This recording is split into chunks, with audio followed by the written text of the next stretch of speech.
everyone, welcome to How to College First Gen, our podcast where we get together to have real conversations about what it's like to be a first generation student before, during, and after college. If you're a new listener, our goal here is to democratize knowledge that we've gained along the way, learn a bit more about being first gens, and hopefully help others going through some of the challenges we've experienced by sharing lessons learned from fellow first gens. I am Mijin, one of the podcast hosts, a first-generation college student myself who has also experienced the roller coaster of this journey. Today, I have a special episode to celebrate the one-year anniversary of How to College First Gen. On this episode, we've invited some friends of How to College who are also avid advocates in the first-gen support space, and we'll talk about their personal first-gen experiences and what they do to advocate for first-generation college students in a panel session. Let's dive right in.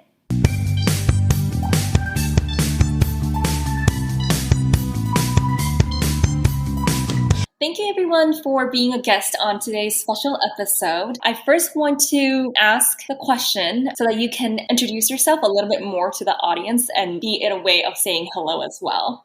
I can go. Yeah, for sure.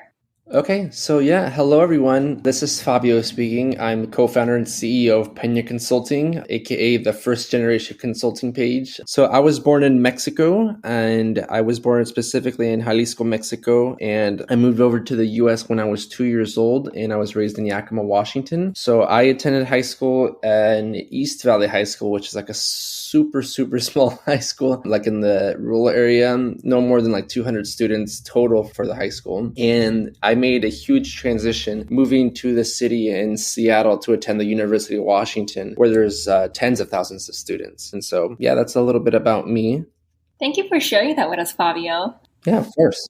Hi, everybody. My name is Avdeep. I'm a co-director of the First Gen Empowerment Project, which is a nonprofit focused on supporting first-generation, low-income, immigrant, and/or undocumented students with college access. Our official mission is to ensure that every student feels boundless in pursuing opportunities after high school. I'm excited to tell you more about it, but a little bit about myself. I was born in a small town called Moga in Punjab, India, and that's where I grew up for most of my life. When I was 13, we moved to the United States. I moved to the Bay Area in a mostly low-income neighborhood with my parents. I went to high school here in Hayward and went to college at UC Berkeley. And I think it was at UC Berkeley that I first just realized what the term first gen even means, because this was the first time in my life I was exposed to a privilege that I had never really seen before. People whose parents had gone to college, and not just gone to college, but held positions of power. And they were coming in to this world with a lot more background knowledge than I was. And I had assumed up until that point that everybody was on the same page as me. So that was an interesting realization. And I think that's when I really started to identify with this first generation identity, because it became so important to me and my fellow first gen peers that we were not on equal footing with most people, and have been passionate about it ever since. So I'm excited to talk to you, everybody, about that. Thank you so much, Avdeep. Oh my gosh, y'all's stories are super inspiring. Hi everyone, I'm Julia. I'm the founder and executive director of First Gen Support, and we are a nonprofit seeking to close the achievement gap and opportunity gap in higher education for first-generation low-income and immigrant students. And I immigrated here to the US from China when I was 9, and I currently live in suburban Chicago. I have a little bit different stories. My parents really valued education, even though, I'm like the first person in my family to go to a four-year college. They really value education, and we moved to like white suburban neighborhood, very privileged neighborhood. When I was very young, I just noticed a lot of differences between me and my peers, and I founded First Gen Support out of the necessity for people in my school, because I feel like our counselors need to support the first gen low-income students in my high school more. So and now FGS, First Gen Support, serve students nationwide, and we have a mentorship program. We also have an upcoming college fair with 50 plus colleges. So just a little bit plug, but definitely sign up for that.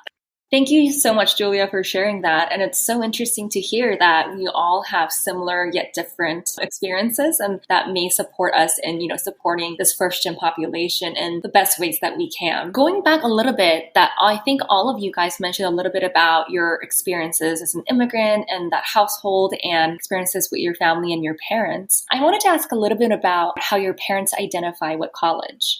Yeah, so I can go first. So growing up in Yakima, Washington, attending the high school that I did, I don't think there were any really representatives or counselors that introduced students to college. I think I was lucky because I was affiliated with the GEAR program, which I don't know if you guys are aware of that, what that is. They help students get early awareness to like college programs. And if it wasn't for the counselor from that program, I don't know how I would have done it or if I would have even made it to college. That counselor specifically was bilingual Spanish. And so he had that ability to communicate with my parents the importance of pursuing a higher education, the benefits that would come with it. And really, most of all, just open the doors to new opportunities rather than expecting me to just find some job in my hometown upon high school graduation. And so I was really fortunate to have that person in my life.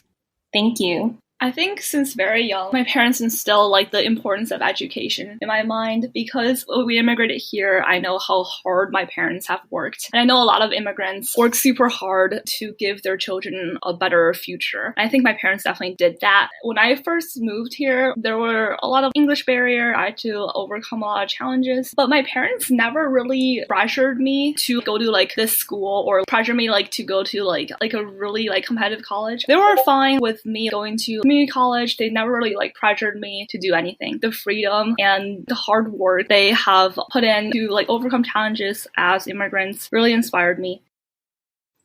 Thank you for sharing that with us, Julia. What about you, Avdeep? It's very interesting how my parents identify with college. Neither of them went to college themselves in India or in America, obviously. But they, like Julia said, valued education and wanted us to pursue higher education. They have no idea what kind of careers it would lead us to because they're not familiar with any of the white-collar careers that are accessible via college in America. But they just knew that this was the way to social mobility. So they always encouraged college for us. And it's different because they didn't know anything. They also couldn't help us through any of the process. So they had no idea how the college application process worked, what the college rankings looked like, what being a commuter school was like versus a school where everybody stays on campus. I think even though my parents encouraged college, there was a lot of roadblocks that they themselves unknowingly instilled in my path to college because they just weren't aware. So I can give you an example. When I got into college, I had a variety of colleges to choose from, and my parents actually didn't want me to go to Berkeley because it was far away from home and instead wanted me to go to a college that was a lot closer to home, but I knew wouldn't offer me nearly as many possibilities as Berkeley would. So there was just a few of those things where I knew my parents wanted my success, but because they themselves weren't aware of the process, they kind of almost did the opposite. I definitely felt that. Definitely as first-gen immigrants, first-gen college students, we like similar stories of Avdeep. So like there's almost no support from previous knowledge from my parents. So we all had to figure it out on our own. Yeah, it's interesting because they genuinely really want to support you. So there's this dichotomy where you have to let them know that what they're doing is actually hindering you without really hurting their feelings because you know that what they want is best for you. So I think as first generation students, as difficult as it can be for us to like really attain an education and be successful in all the traditional ways, the more difficult part is emotionally navigating these relationships with our families, which has its own implications that we can get into. Yeah, definitely agreed. Wow, you guys have said it so beautifully that I don't really think I can add a lot to it, but I think those are definitely some of the narratives that we have heard on our podcast and outside of the podcast in our day-to-day interaction within the community as well. So it seems like the first generation identity is very important to all of you. And I know that Avdeep already mentioned a little bit about when was the first time you figured out that you're a first gen, but can all of you guys tell me a little bit about why being first gen is important or how you first figured it out that you are a first gen? Yeah, so I can go first. I think for me, I really learned that I was first gen when I was going through the college application process, when I had dozens of questions and I didn't know who to ask. And the people that I did ask, were the people closest to me, like my siblings and my parents. And I just remember hearing them say, "Oh, I don't know. We've never done that before. We don't know how the FAFSA application works. We don't know if we were even doing it right." And there was like so much stress and anxiety on whether or not that stuff was even being done right, which was like at the time I was fearful of the fact that I might not get in or I might mess something up simply because I didn't know how to fill out those applications. And then, of course, it hit me when I did start school at UW, aka the University of Washington, because I was amongst thousands of other students who really seemed to have had everything together, and the way I perceived them, they looked like they were on top of things. And for me, I was very confused. I was experiencing culture shock, and I was very anxious on how I'm going to do it because I felt like I was in an unfamiliar environment. And for me, I knew that at that moment that when I graduated in college, if and when I was able to, I knew that I wanted to give back to people from, similar backgrounds so they wouldn't feel as lost as I did. And so that's why I started paying more attention about initiatives regarding first generation college students and wanting to do something about that. Thank you so much for sharing that, Fabio. That resonates with me so much because that was one of my personal reasons why I co-founded How to College First Gen as well. What about the rest of you guys? I found out when I first started First Gen support and during the college app process. That's like the concise answer. Like I mentioned, I think for me, it wasn't until I witnessed people who were not first gen that it really clicked that I was different. My high school was majority first generation students and majority free and reduced lunch. So when I got to Berkeley and I was surrounded by people whose parents had not only gone to college, but then had gone on to get some of the most competitive jobs in the world, some of the most influential positions, and just noticing the stark difference between the knowledge that my peers had about the world and the view that they held, given that they knew what kind of jobs they could get after college, whereas I had no idea. And many other stark differences like that I really realized that I was different and that being a first generation student was its own distinct identity. It wasn't just how people were, which is what I had believed up until that point, until I had met people who proved me wrong. So that was an interesting mix. I think for the first few months or years, it almost was embarrassing personally to be first gen, because I know this was a common question that people asked was, what do your parents do? And everybody would have answers like, my dad is the VP of X company, or my mom is an ambassador with the United Nations. And I had such a hard time answering that question. My dad is a truck driver. And I hated saying that out loud. But really over time, I think I learned that I have to actually be really proud of my identity. I mean, it's incredible that my dad is a truck driver. And yet he's putting me through this education the same as everybody else's parents. So it took a while. It was a process of unlearning. It really became empowering as an identity after that. Avdeep, I resonate with that so much. I went to a pretty white and privileged suburban high school. And whenever people talk about their parents, I just always try to avoid that topic, or just anything about vacations, different things. Like, I definitely felt that. And I can say that all of you guys, the story really resonated with me too. And I remember moments when I wasn't the most proud of my identity, but as Avdeep mentioned, over time, learning that that is a big part of my identity. And that is something that I'm actually really proud of and really makes me who I am. All of you guys mentioned a little bit about when you felt that feeling of alienation, that you're different as a first gen. For some of you guys, it happened in college. Some of you guys, wherever you grew up in the neighborhood. Can you tell us a little bit more about that feeling of alienation or feeling different? And also what kind of support systems, if you had any, looked like during your journey through college and to college? When I went to UW and I saw like thousands of students on campus, I found it very hard to find students that looked like me. And that's something that got to me quickly because I was hoping to see somebody that I could possibly relate to and, get along with and become friends with really quickly. I remember talking to my parents and they had asked me how my first day was. And I remember saying, oh, yeah, it was good. I don't remember seeing a lot of Mexicans though. And I remember reflecting back on that now, I just realized how ignorant and, how innocent I was, not knowing really that there's terms on how to, identify and, relate, talk about people. But at the time, that's how I was just referring to it. And I remember that was the first time when I realized I want to be a part of a club or an organization on campus where I can be with students that, come from similar backgrounds or some people that I can relate to. And I was fortunate enough to have found this camp program that stands for the College Assistant Migrant Program. So basically students who come from migrant farm working families. And a lot of those students were raised in the area that I was raised in. And so I was thankful to have that to be able to, go to whenever I felt lonely or lost really in school. Thank you for sharing that, Fabio. I think finding a community is very important. I can go. So, like I said before, I didn't really have a lot of people that I could relate to in my high school because in my classes, I took mostly APs and honors classes, and no one was first gen low income, I don't think. So, I had friends, but they weren't really like friends that I could relate to on all different areas. So, I think I found a support system when I first started FGS and sent out a team application and people applied to be on my team. It was really, really cool to see so many people nationwide, high school students, college students are super eager to help other FGLI students and also support Persian support on the mission to close this achievement gap. I definitely found my support system there. That's starting my own nonprofit, and you can find a lot of people similar passions.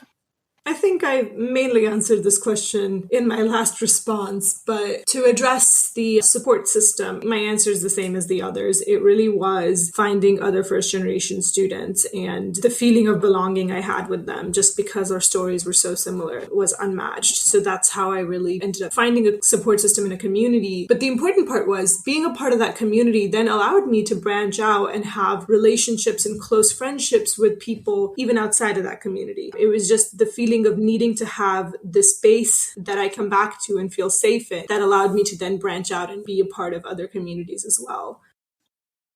Wow, you guys are really sharing a lot of wise words of wisdom today. I guess this could be a really good transition then, now that we're talking about communities. Maybe we could talk a little bit more about the organizations that you guys are a part of. Can all of you guys maybe take turn and tell us about the name of your organization and what kind of work you guys do and what the mission of your organization is?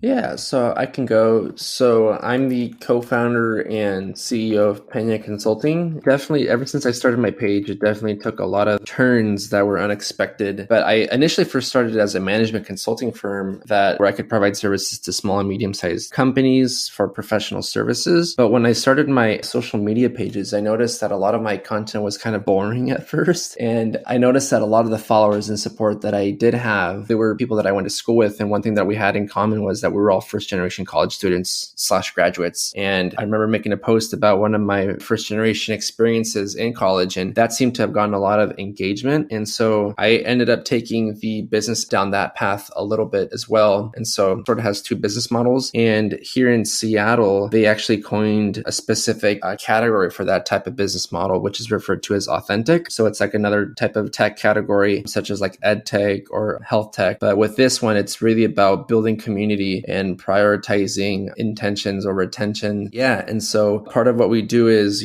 we help share first generation college stories and experiences through our storytelling series called First Gen Cuentos. Cuentos meaning stories in Spanish. And later on, a couple months later, we started our own mentorship program called the First Step Network, where we pair first generation college students with professionals, regardless of area of study or career path. And our mission has become to be the most trusted destination for all first gen students and professionals by lighting their paths to success. And so I remember speaking with other first gen influencers who do similar things. And one thing that I was able to really, remember and take out of my conversations with them is that, we're all in this together. We're here to build a community and empower other first gens. Of course, there's plenty of space for all of us. And so I think what, the three of you are doing is all amazing stuff. And I think there can never be enough support for first generation college students, especially since, we were all there at one point in our lives. And so really it's just, coming together and helping each other out.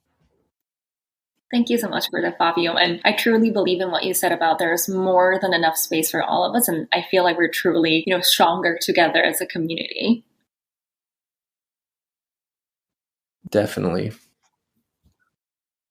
I am the co-director of First Gen Empower. Our official mission is that we want to ensure that every student feels boundless in pursuing opportunities after high school. But we do a few different things to ensure that. So first, let me start off with the problems that first generation students face. I'm sure we're all familiar with them, but first generation students have a lack of essentially the knowledge and resources to get to college and pursue higher education. The knowledge gap comes from, given that they're first generation, their parents are not really aware of the college process and kinds of jobs jobs people can access after college, and so therefore are unable to help guide children through the process. The other people who are supposed to be in charge of guiding high schoolers through college is college counselors, but we work in California, and especially in California, counselor capacity makes it really difficult for counselors to give individual students attention. In California, the counselor to student ratio on average is one counselor per 622 students. And in high schools that are predominantly first generation, that ratio can go up to one counselor per 900 students. I mean, it's impossible at that point for counselors to give students individualized attention. And these students are the ones that need the most individualized attention, given that their parents can't guide them through this process. So then we're left with a lot of students who don't have the encouragement, knowledge, or resources to be able to access higher ed. On the flip side of this, counselors and educators themselves don't have time because they are out making sure that their students are fed and that their students can graduate, that they have all the classes they need. So them even thinking about higher education is hard for them. So we have a two-pronged solution, and we focus on counselor and teacher training, because the other thing is that teachers may not specifically know how to support first generation and undocumented students because you have to give them different types of support than normal students. So we focus on counselor and educator training. And then on the other side, we also focus on students directly in two different ways. One, we provide free and accessible resources through our website, through workshops that we host regularly, and on our Instagram, where we bring relevant information in very engaging ways to platforms that students are already using. And then the second thing we do with students is our Empowered Scholars program, where we take 10 to 15 11th graders and we train them for a year through rigorous training on communication, public speaking, college process, financial aid, so that when they are 12th graders, they can act as peer counselors for the rest of their student body in order to be able to assist other first generation students and help with counselor capacity. And that's like the wealth of services that we provide right now. Our Empowered Scholars program is in 2 pilot schools in the LAUSD, and we get our workshop attendance and our Instagram following from students all over California, at least 100 high schools, and we have trained closer to 300 and 400 educators.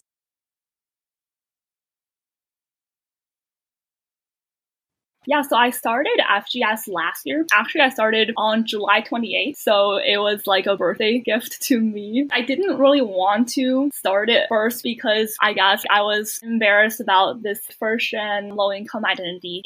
But my friend really encouraged me. My friend Freddie really encouraged me to start this, and I think definitely it was out of my shell. But yeah, I'm super glad I started FGS. So I guess our mission is also two-pronged. So one, we empower students by providing information about college, regularly post on social media and our website, and hosting events, but also informing the public about the challenges that FGLI students face. People might not know about the challenges of first generation low income students. So I think it's very, very important to address that. And we have a Share Your Story initiative to feature success stories from first generation low income students to really help future generations of FGI students to imagine them going to college, but also informing the public about the challenges that FGI students face. Currently, 200 plus counselors have shared our posts. We post regularly on Instagram, just started TikTok and different social media accounts as well. And we also have a lot of events and story takeovers on Instagram to answer questions live. We're also hosting the biggest virtual student-led college fair this year with College for O for under-resourced students happening in August. Also, we started a mentorship program called FGS Family Pods. So basically, there's a lot of programs that are helping high school seniors with college applications. But at that stage, your achievements and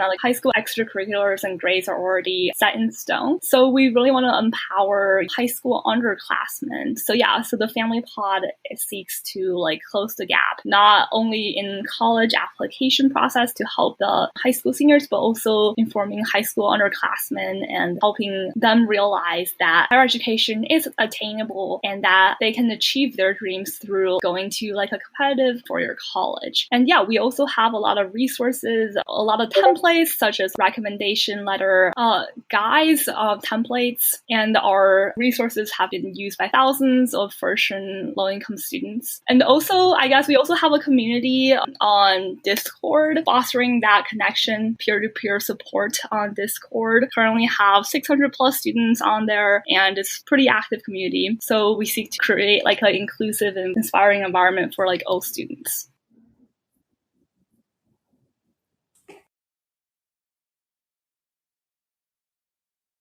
Thank you so much, everyone, for sharing more about your organizations and the work that you do there. And I think this was a really good way of showcasing there are so many different ways to support our communities. For example, for us, How to College First Gen, we think that we're more of a content-focused organization where we don't provide any, direct services like some of you guys do in terms of supporting students through different college applications process, college success processes. But we do more so of inspiring the students to even consider the option of it. So we always think of ourselves as somebody who comes even way before any of these actionable items happen, and from the stage of information providing and inspiring. Talking about your organizations now, I would also love to learn a little bit more about how you guys see the organizations evolving over time and how your role may change with it, and also if it fits or may not fit in your future career path. Yeah. So for me, I think it's definitely something that I would definitely want to, continue in the long term, especially since I'm always going to want to give back to my community and, to other fellow Latinos that are from the same area here in Washington State. However, we do want to expand to more areas, especially with our mentorship program. We can never pair enough first gens with professionals to help them pursue their desired majors and careers. And so as for me, I like to continue being involved in the first gen space and continue giving back. I think for me, the most important part is just knowing that I've been able to help somebody with their college experience or in their professional career. And I think really that's it for me. I couldn't care less about the other stuff. I just want to be able to give a helping hand to somebody who is in my shoes. Yeah. Thank you for sharing that, Fabio.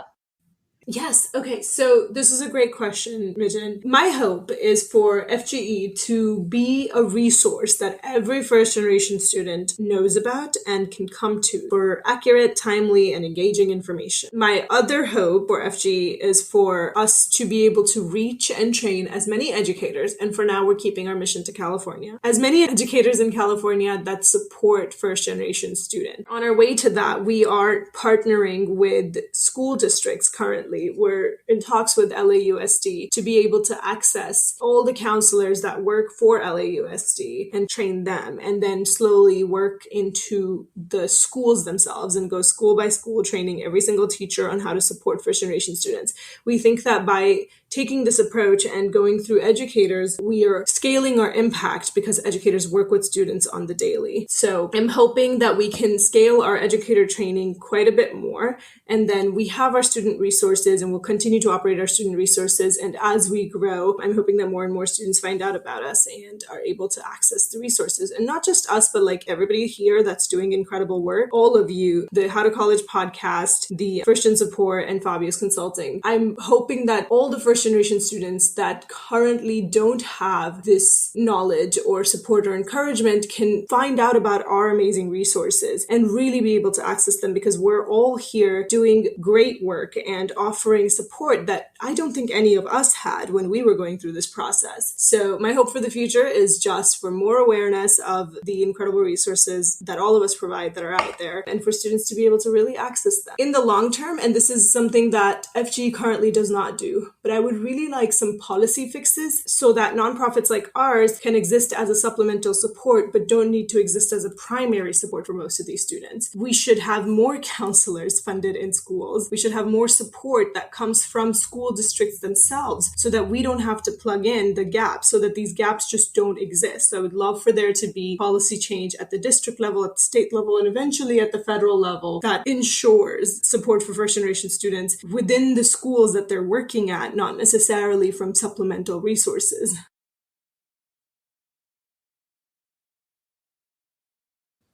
Thank you so much for mentioning that, Avdeep. I couldn't agree any more than that. I feel like there's definitely work that we do as nonprofits or LLCs or as private institutions, organizations, but definitely policy advocacy and even, any kind of research or think tank or like policy study material also needs to be active in the environment so that we can actually solve this problem together.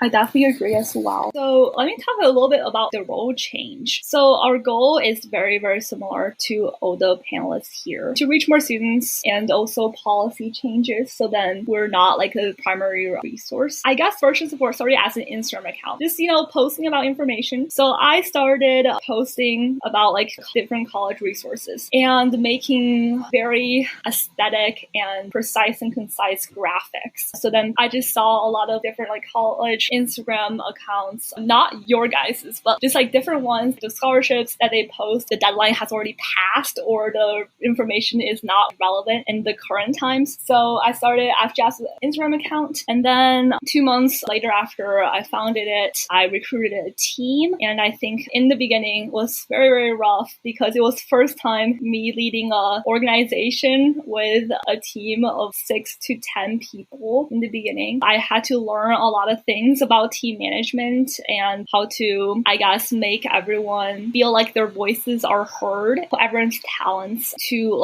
the task that they can be successful at. So when I first started FGS, I was making all the Instagram posts, and it started as an Instagram page, but now we just grew into an organization after I recruited a lot of new team members. And my role has been from content creation to more of an advisor for the different team leaders, as well as like a manager for managing all the teams. And our team application just closed recently, and we are onboarding a lot of like new members because a lot of people applied. So I guess my role will help change to, train the new members and I guess foster a inclusive and close-knit community within my team. But yeah, that's, I guess, my role change. And also seeking out like partnerships, funds to help FGS grow.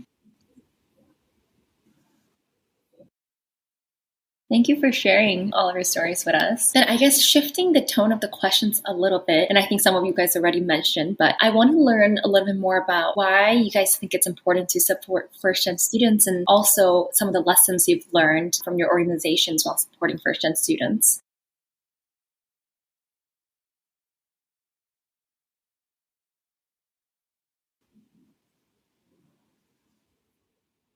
Yeah, I can go first. And so I think it's very important to, support first generation students in any way that we can, because a lot of first generation students are, just like any other student. They all have the capabilities, they all have the potential to accomplish and achieve great things in life. A lot of times though, that there are a lot of barriers that are standing in the way, whether it be family or financially, economically, socially. It's important for us to, to help out those that are going through that, because we'd only be helping ourselves in the long term, especially in my background, helping first generation Latinos continue and pursue a higher education really means a lot to our families. It brings a lot of pride and happiness. And so it's something I want to continue doing. That's me, I guess.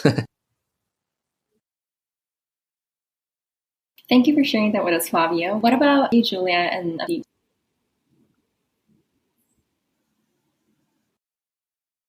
Something that I've been very surprised by in my work with First Gen is just how many students really need the support. Before we started as a nonprofit, we were just offering free workshops to students, and our transition into a nonprofit was very demand driven. There was a lot of students who were showing interest, and so we decided to become an organization. But before we did, I wanted to do a quick benchmarking of the space and make sure that we weren't oversaturated. And what I learned is that there's a lot of nonprofits that are already serving a lot of our first generation students. But as we became a nonprofit, the amount of growth we've had and the amount of demand we've had from students and counselors and teachers has been astonishing. So what I learned is that even though there is a lot of help in this space, it is still not enough. And there is still so many more students that we need to support, so many more teachers and so many more counselors that really do require that extra support. And this is why our work is really important, because this country, a large percentage of our students are first generation. And so having just 5 nonprofits or 10 nonprofits working in very specific areas is not enough. There's always need for more support, which is why earlier I mentioned that what we really need for permanent change is policy changes that organizations like ours can supplement. But my main lesson has just been the need, just how much, how deep, and how big that need really is that exists still within students, within counselors, and within teachers for extra support.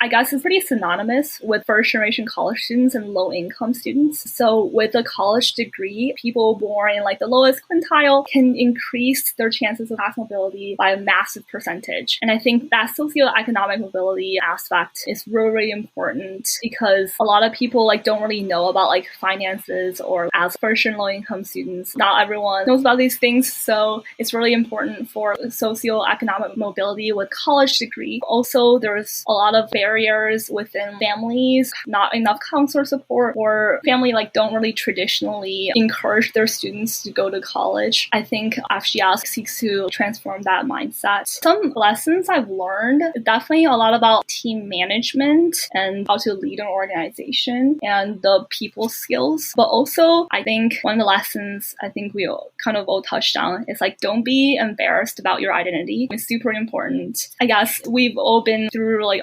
challenges and hardships, and just remember that go to like a 4-year college, and it's already really hard already to like navigate through high school and college on our own. So definitely be proud of that. Like, don't be embarrassed even if people might like look down on you. But yeah, definitely be proud of your identity.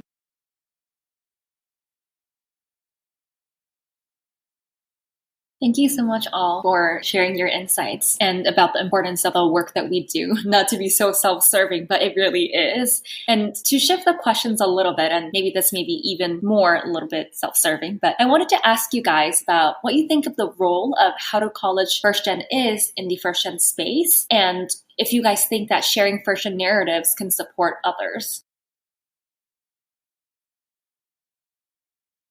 I can go next. So I think How to College First Gen plays a big role in the first gen space. And one thing that I really liked about How to College First Gen is your guys' podcast. I've listened to quite a few episodes, and I felt like even though I'm located in the Pacific Northwest, I was just able to relate to so many things just because, I experienced a lot of that as a first generation college student. I remember there was this episode that was talking about far from home and really navigating family dynamics and how that's important and different for everyone. I know for me, when I took off to college, there was like a lot of guilt and pressure having moved to the big city and leaving my family back at home. And that was something that just always took a toll on me because I was thinking about how my family was doing at home and how my relationships were really evolving throughout my college experience. I think the best way to create a sense of community for all of us is to, really build a home away from home. That way students can continue focusing on their educations as they should, just like any other classmate is doing. That's something that I've noticed that a lot of non-first gens and privileged students don't have to worry about. And I think it would definitely even the playing field if we had that community. And so, yeah.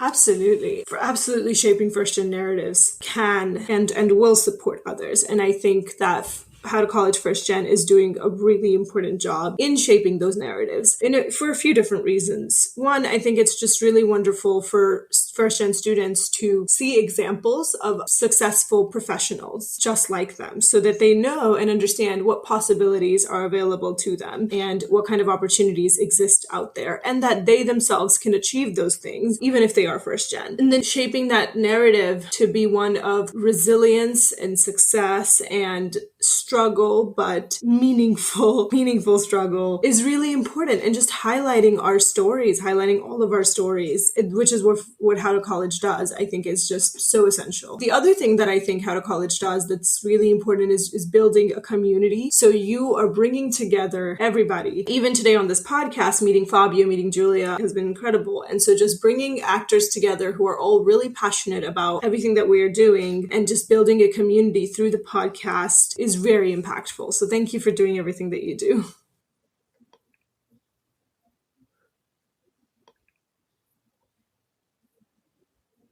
Definitely agree with the other two panelists, Fabio and Avdeep. But yeah, it's like listening to the actual voices of first generation students are like super important. And everyone on the How to College First Gen team is super nice. I feel like y'all are such great communicators. I actually was on a podcast with Lutz, which is another, I think, podcast host for How to College First Gen. And I had so much fun in that podcast as well, sharing like my experiences with like summer programs and how to like get them in high school. So yeah, it's super nice to be on this podcast and to get to know like other people in podcasting, like listening to podcasts like on my own time.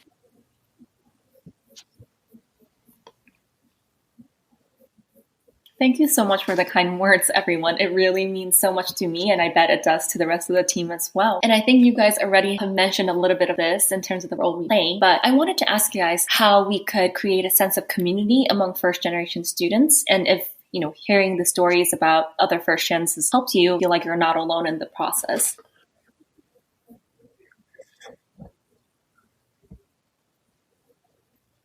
I think for me, creating a sense of community would just be to continue what y'all are doing, which is having those podcast episodes and really featuring guests that come from a variety of different backgrounds. That way, the message can be spread across a lot more people out there who may not know about this platform just yet. I think the storytelling is essential in being able to relate to others, because being able to relate to someone personally, I think for me, just having things like this, where we all come together and talk about our experiences doing exactly just that we can always utilize the power of social media. That way we can provide content that's very engaging and even fun at times. And so I think that is the best way, and continue doing that is just going to be great for everybody in the long term.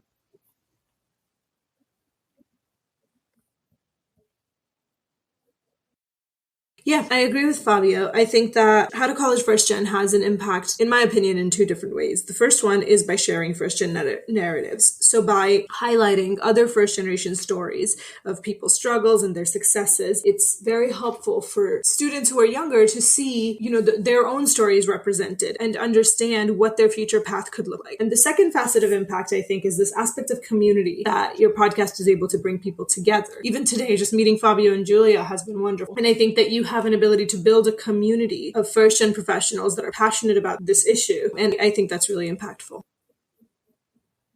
I think it's actually, it's easy and difficult to create a sense of community. Easy in the sense that I think once you put together a bunch of first generation students and you start to talk about personal stories, it's so easy for everybody to relate to each other's stories. And it really becomes this automatic sense of community, an automatic sense of fellowship among them. Now, the harder part is how do we bring everybody into the room in an inclusive way, in a consistent way, and really just the amount of first generation students that are out there, how do we make sure that everyone has an avenue or an outlet to be a part of a community? And I think that's where it's harder, and that's where we all come in, and that's why everything that all of us are doing is really important. But I think that once you bring people together, it's almost automatic, because we all have these narratives and stories that we share. I agree with what everyone said already. I just did not find a community before I started FGS. So community aspect is super important. That's why we focus on community, creating that inclusive environment for everyone so that they don't feel alone in high school, college application process, or college.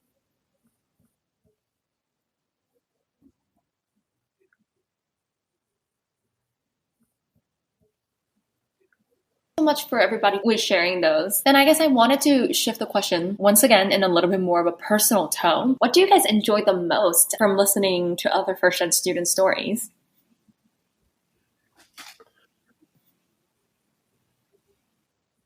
That's a really good question. I think I particularly really enjoy listening to people talk about their own experiences of being first gen and how they personally navigated college and career and beyond. It's very inspiring to hear how these paths can be so different and yet so similar, how we all experience the same struggle, but in very different facets of our lives. And I think not only is it relatable, but it's inspiring because it's relatable. And I take away so many lessons from that. And one thing that I always take away is just how admirable everyone really is.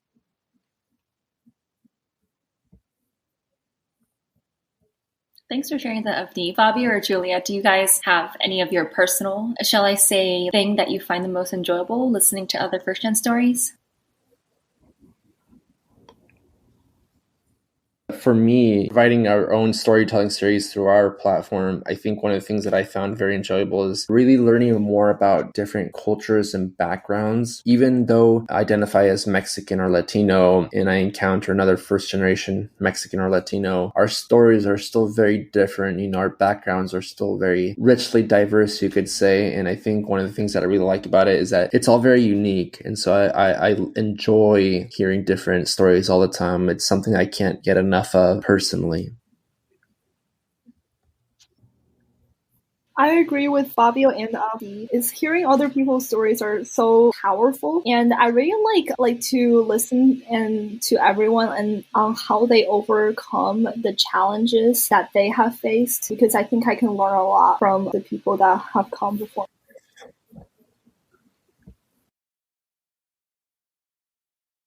Thank you all so much for your answers. Hearing that really gives me a lot of joy and also motivates me to work even harder for the podcast and our listeners. Now, finally, we're at the end of the show, and I have my classic final question that I ask all of my guests. Do you have any advice for first-time students, students-to-be, and graduates?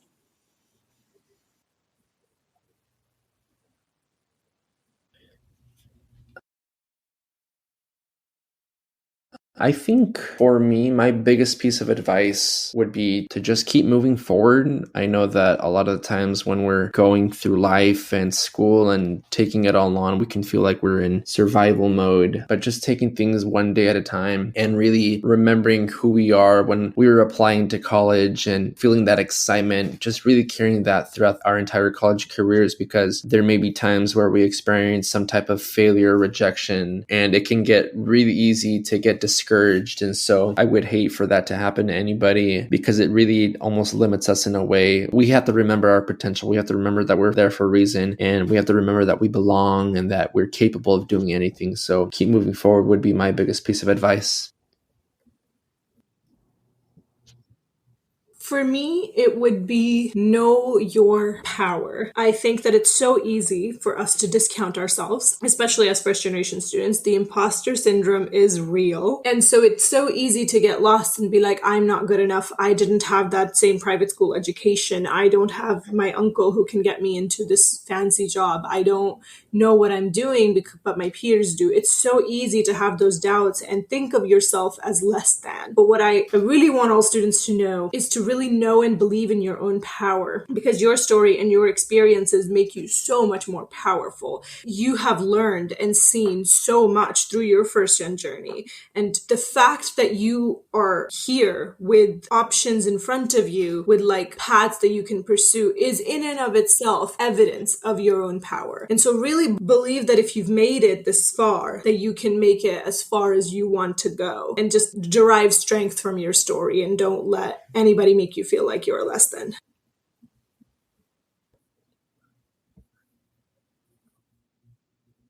Definitely, I agree with Fabio and Avdeep. If you're listening to this podcast already, you're on the right track, because I think all of us have such great resources that we can offer to you. But one thing is be proud of your achievements, and also learn how to network and make a lot of friends. Like sometimes it's really hard to find other first generation students, but learn how to make a lot of friends. And I think network is your net worth, if you haven't heard of that already. So I recommend reading a lot of books and just actively reach out to people, because you never know who will help you a lot in life. So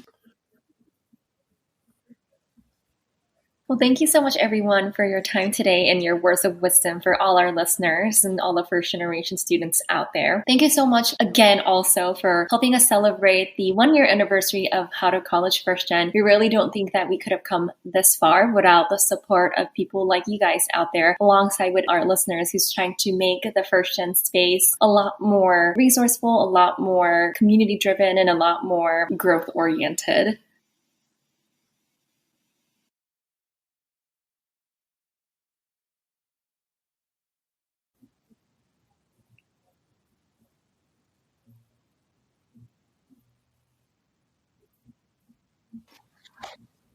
Happy birthday, How to College First Gen. happy birthday, How to College First Gen.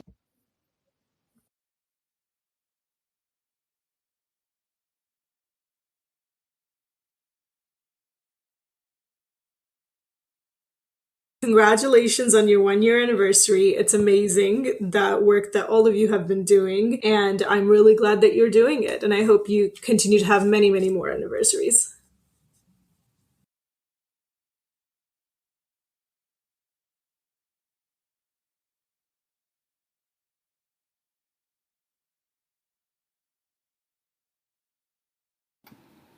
Once again, thank you so much, Avdeep, Fabio, and Julia, for celebrating our anniversary with us. It's amazing to see how there are so many first-gens giving back to our own community to support each other. I hope the stories and lessons that Fabio, Avdeep, and Julia shared resonated with you and gave you some motivation, inspiration, and a sense of belonging. As mentioned in the panel session, there still are a lot of resources we need to make the experiences of first-generation students better, but I'm so proud of the work we've done and the work many more students, advocates, policymakers, and educators are doing to help more students reach their goals and fullest of their potentials. Thanks again to our speakers, and thank you for tuning in today on How to College First Gen. As always, you can find us online at howtocollegefirstgen.org if you have any questions or feedback, as we want to hear what you think, what you're struggling with, and how we can help. If you prefer to reach us on social media, you can find us at How to College First Gen on Instagram and Facebook, and HTC First Gen on Twitter. A lot of celebration is going on all those platforms, so come join us. As always, remember you're not alone in this journey. Until next time.